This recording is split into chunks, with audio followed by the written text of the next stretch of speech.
they're already in the organization and they want to, the 3 practical tips that they can use to increase on their security Basically, posture. If it's been a while, go back to basics. By that I mean go back to something as simple as asset management, because obviously you can't protect what you don't know you have. Same thing with attack surface. If you don't know that it's there, how can you be expected to defend it? Be it workstations lacking EDR clients or XDR clients, depending as to what you're rolling, even if it's just straight antivirus. Patch often. Patch everything. I think there was a saying in the early 2000s, patch all the things. That's still cheap, easy, and I mean, it may be a pain in the posterior form. You want to sit there and knock out vulnerabilities quick and easy. That's about the easiest way to go about it, short of, air gapping or some other technical or compensating technical control. And then invest in your people. If you don't bother to sit there and allow your SOC analysts, your security engineers to continue to learn and to grow effectively, you're going to end up with a stagnant set of personnel whose skills, sure, they work for the job as it is right now, but all it takes is a pivot in the threat landscape, and effectively now they're behind the 8 ball. So go back to basics. Yeah. Patch all the things and invest in your people. Skills development and training. It's going to be a little bit cliched, but effectively never stop learning. It's simple on its face, but effectively you don't take every opportunity to continue to improve, to work at yourself, to allow yourself to become stagnant. That's when you're the most vulnerable. Hello and welcome to the Cyber Weekly. If you are not new to the podcast, I would be actually impressed by this conversation with Brett Witt. Brett Witt has over 15 years in IT and a master's in information assurance. And he will start by introducing himself and let the people get to know who exactly is you and what is that thing that people will take away from this conversation and be like, yes, I got to talk to Brett. Hello, everyone. I am Brett Witt, as described. Go by the handle InfoSec Brett on a bunch of different platforms. Yeah. So walk us through your journey into cybersecurity. What was it like? Slow and long. Started primarily in IT, printer, workstation tech for good deal stuff. Did data center ops. And then there was the opportunity to join a SOC as a mid-level analyst for a new deployment. The organization at the time took a chance on me, and I got to do corporate information security from that point forward. Security itself became a thing of interest for me when we had a family computer. I think it was Windows 95 and boot sector floppy viruses. So I'll date myself here. So for the younger generations, that would be the save icon on a lot of your different like Word and everything else. But basically infected the family computer, and that started the introduction to like malware and then antivirus. And it's been a journey since. Yeah. Okay. So, with your 15 years of IT and a master's in information security, actually inspired your journey into information assurance, and how was your perspective on cybersecurity evolved? Basically, what kicked off the journey was basically that infected family computer. The sparked a whole interest to go through basically, obviously, certifications, your Sec Plus, stuff like that, to establish a baseline while working through college. Associates, bachelors, masters, all to basically just reach the same goal of hopefully be able to sit there and just have the pieces of paper to, determine effectively that, hey, I know something.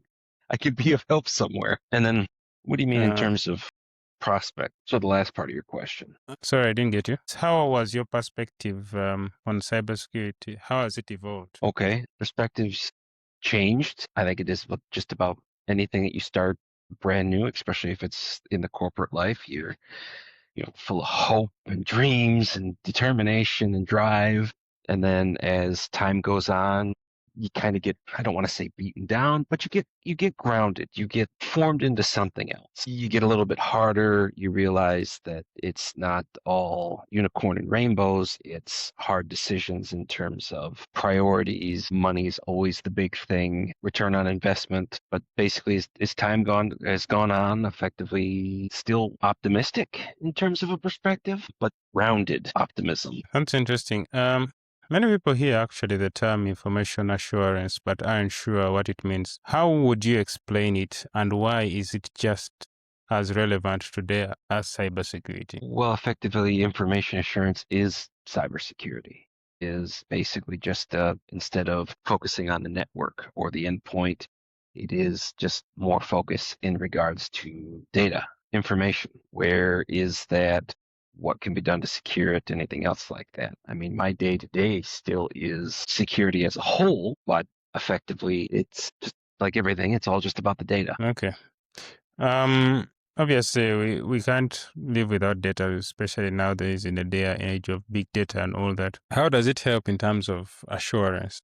How does it help in regards to assurance? I mean, the whole aspect, it all just comes back to effectively the basic stuff that you end up learning, that CIA triad for a lot of things. Confidentiality, integrity, and availability in regards to all that data. I mean, what good is a database if it is, sure, it can be secured and encrypted, but effectively, if you can't access it, what's the point? Yeah, I get your point. When you look back at your career, what key lessons has shaped the way you approach protecting information and IT infrastructure? That's actually a really good question. Here we go. Why you asked it, right? Wow, I just went entirely blank. Apologies. So effectively, Take your time. so like specific instances in regards as to what was shaped as to how? Yeah. Okay. Let me repeat the question. Maybe that will help jog in your memory. So looking back at your career, what key lessons has shaped the way you approach protecting information and IT infrastructure? Okay, so the big lessons. Never be afraid to sit there and ask questions. If you don't know, that is an acceptable answer as long as it's followed up with some particular aspect in regards to, but I'll find an answer. That's been centered around observing one too many times where observing coworkers not wanting to ask a question that they might feel would be stupid, for lack of a better phrase. And then obviously we run into particular security incident situations. Documentation is there for a reason. Most of us, short of maybe the GRC people, we hate it. But at the same time, it is a necessary evil. If you don't have the documents in there and you're not able to do knowledge transfer, you're not exactly helping the new hire with anything. Yeah. To be honest, I don't like documentation, but what to do? Threats are evolving rapidly. In your view, what are the biggest cybersecurity risks organizations should be paying attention? I think it's the one where at least the biggest would probably be the risk that never goes away is social engineering via email, phishing, everything else like that. Especially underneath the direction of threat actors is sitting there making those phishing lures all that much more enticing. I mean, we're kind of past the days now of where you check for misspellings, everything else like that as a easy and quick takeaway for determining if something is benign, spam, or phishing. And effectively, as much as it is, it's a bad thing. It's also a good thing. I mean, AIs think so much faster than the rest of us is that effectively, if we don't get some sort of control or basically get it to work for us, we're going to be at a disadvantage. Yeah. There's no way someone can tell you nowadays that they're using AI and they are really doing a good job, because there's a way AI plays a part in almost every piece of work that we do nowadays, that to some point it's unavoidable. Yeah. So let's chime into the next question of Patch Tuesday, which Microsoft usually releases every month, which address critical vulnerabilities. What does Patch Tuesday teach us about vulnerability management, and why should organizations actually treat it as something important, not just an IT task which is supposed to be checked off the box? What it teaches us about vulnerability management is effectively this is just a continuous uphill battle. Nothing is ever made perfect, and it's important is understated by the fact that good guys have to be right 100% of the time. Bad guys have to be right once in regards. Yeah. As to why it should, that's the big portion too for as to why it shouldn't just be viewed as any other task. I mean, granted, if we just had nothing but air-gapped, completely isolated systems, we wouldn't have to worry about such things. But since the world is so interconnected, we've got to make sure that effectively we close every door, lock every window, and make sure the deadbolt's thrown. Yeah. Now, that also brings us to we've seen a rise in ransomware, supply chain attacks, and AI-driven threats. Which emerging trend concerns you the most, and how should organizations prepare for? I would think out of all of that, probably the AI aspect, only in the fact that, what was it with Mythos? We had that recent release that was basically squirreled away, supposedly finding so many vulnerabilities, everything else like that. It's easy to see as to how, with access to something like that, a ransomware group would be able to sit there and be able to expand the available targets at an exponential rate, maybe even go so far as to do code review to make sure that they're not doing something as dumb as leaving hard-coded recovery keys in the ransomware that they deploy. In terms of being prepared, I mean, from the corporate side, it's got to be compensating controls. You need to know where your data lives. And you've got to have a strict policy in regards as to what the company would allow for AI use. It might involve a whole heck of a lot of blocking for stuff that's unapproved, stuff that hasn't passed through your organization's policies and been stamped as approved. So basically with that, that would also come back to the whole aspect of just doing the basics well. If you don't give your employees local admin to a box, or you basically have the hashes, publisher information all added to your EDR or XDR clients as lock. Going to be kind of hard for a well-meaning developer to sit there and download unapproved software that contains an AI agent and basically just gives it over all your code. But it's not. It's going to be several small steps in order to actually have some sort of control over the whole thing. We've seen a rise of ransomware and supply chain attacks, AI-driven. Which emerging trends concern you the most? Now, with that, I think that effectively AI would stand to be the biggest risk out of everything that's going on. Mostly the fact of the well-meaning employee talking to an LLM and dumping your company's production code into it to see about trying to do improvements. Whereas now that's available to the AI company, more so from the attacker side aspect of, especially with, was it Mythos that was just recently kicked out and then locked behind a door, in regards to the amount of vulnerabilities that it was able to sit there and find in a bunch of different software. Something like that available to the ransomware gangs would allow for exponential improvement of the security of their own ransomware code. I'm sure probably checks to make sure that they're not presenting weaknesses that would allow for easier decryption without actually paying. The vulnerability availability, the AI would potentially be able to sit there and break out of a system, allow for more targeted and attacks from various ransomware groups. Same thing with the supply chain aspect. If you can have a agent that is properly configured, it's basically a whole nother team of lower to mid engineers effectively. So you're talking better attacks against the supply chain for software, better ransomware, better all around items for the bad guys, as it were. That's interesting. For professionals looking to transition from IT into cybersecurity, how can an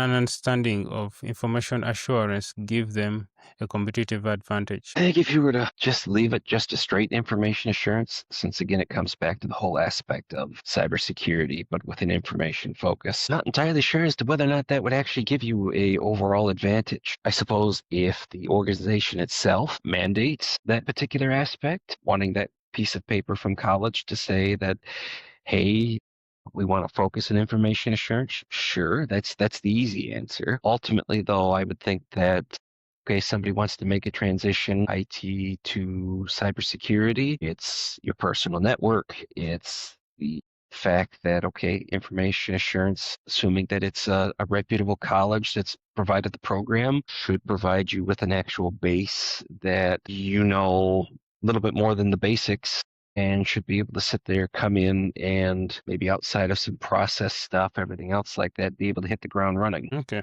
So, if you If you're advising actually a person who is in an organization today, what are the top 3 practices you would recommend to strengthening their security posture? So somebody that actually wants to get into it so they can basically be better, or are we talking organization to strengthen their posture? They're already in the organization, and they want to. The 3 practical tips that they can use to increase on their security Basically, posture. okay. If it's been a while, go back to basics. By that, I mean go back to something as simple as asset management, because obviously you can't protect what you don't know you have. Same thing with attack surface. If you don't know that it's there, how can you be expected to defend it? Be it workstations lacking EDR clients or XDR clients, depending as to what you're rolling, even if it's just straight antivirus.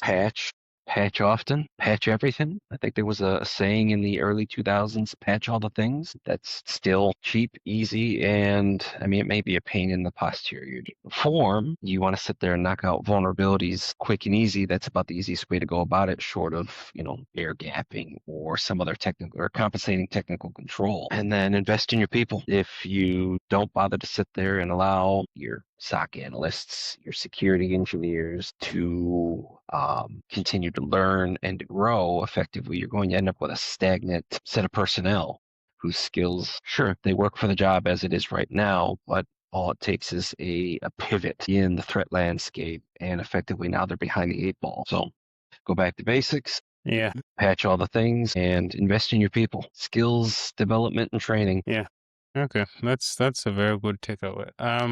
Finally, for our listeners, if they were to take something out of this whole conversation, what would that thing be? What would be your message to them? It's going to be a little bit cliched, but effectively, never stop learning. It's simple on its face, but effectively, you don't take every opportunity to continue to improve, to work at yourself, to allow yourself to become stagnant. That's when you're the most vulnerable. Yeah, that's true. Finally, first of all, thank you for having us, having this conversation and accepting to come on the show. It's been a great delight to actually have you on the show. As we have already ended, tell us about where people can find you and yes, all the good things that you're doing in the background that people would want to know about. Sure. Thank you for the time and the availability or the chance to be able to sit there and have this conversation.